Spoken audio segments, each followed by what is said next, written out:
A monocultura faz parte da cultura fundiária brasileira desde os tempos remotos de colonização.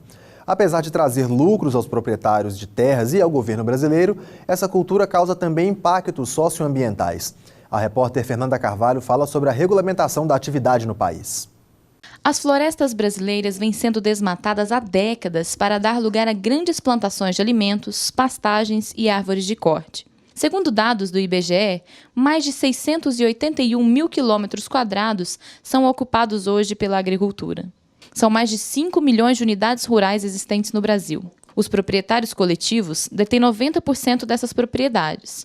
Os 10% restantes são de proprietários individuais. Mas quando se analisa o tamanho de cada uma dessas terras, um novo cenário se apresenta. Os donos coletivos somam pouco mais de 13% de todo o território ocupado por agricultura e pecuária. Já os donos individuais, que detêm apenas 10% das propriedades, representam uma ocupação de quase 87% do território. Esses grandes espaços de terra, de um único dono, são chamados de latifúndios.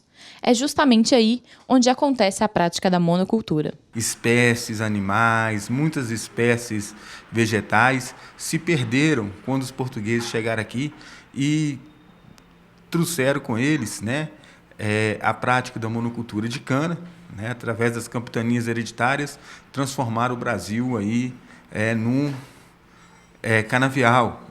Depois vem o ciclo do café, o ciclo do pau-brasil, Além do grande impacto ambiental causado pelo monocultivo, os impactos sociais estão diretamente ligados à prática, como explica a especialista. Nós temos, então, uma grande extensão do território que tem que ser esvaziada para ficar apenas monopolizada pelo cultivo e a população ela é expulsa para as áreas urbanas.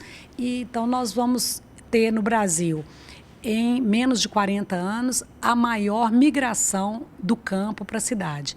Uma cidade despreparada para receber essa quantidade de pessoas. O cultivo de um único produto agrícola em larga escala é uma prática que chegou ao Brasil junto com a colonização pelos portugueses. Porém, até hoje não há uma legislação específica sobre o monocultivo, e alguns especialistas defendem a reestruturação deste modelo. A monocultura existe desde sempre no Brasil, ela não é prevista especificamente pela legislação florestal, ambiental, nem civil. Ela não é tratada com esse nome, só há tratamento para o caso de retirada de vegetação natural. Se nós temos um estado que tem uma forte gênese nos portugueses, e que se os portugueses queriam aqui era explorar as nossas florestas e era trazer culturas que não eram daqui, quando foi se construindo a lei foi se construindo favorável à monocultura. Tanto o Código Florestal como as leis federais 6.938, 9.605 e a lei estadual 14.309 tratam da monocultura, não nesses termos, mas da retirada da vegetação natural, da derrubada de florestas para plantio.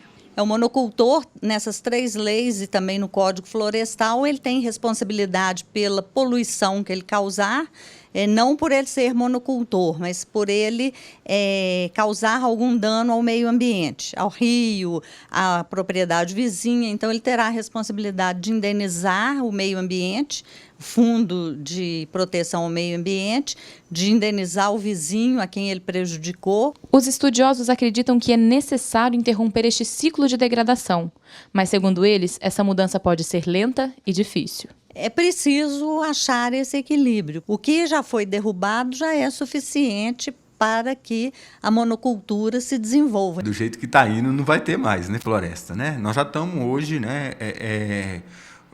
com as reservas florestais quase que no limite. A terra passa a ser mercadoria, bem de consumo, acumulação de capital e não meio de sobrevivência. Então, eu acredito que nós não vamos amargar muitos anos aí de exploração da natureza como mercadoria, de degradação da vida das pessoas, das cidades, dos nossos bens naturais, floresta, água, solo, para exportação, porque é isso que os países chamados desenvolvidos esperam de nós e nos impõem. Se o Brasil não tiver leis que proteja realmente as florestas, que proteja o meio ambiente, que proteja a flora, a fauna, realmente não vai ter jeito de conviver. Nós vamos ter só a monocultura, né? E aí é muito ruim pelo impacto social, ambiental, cultural e na saúde, né?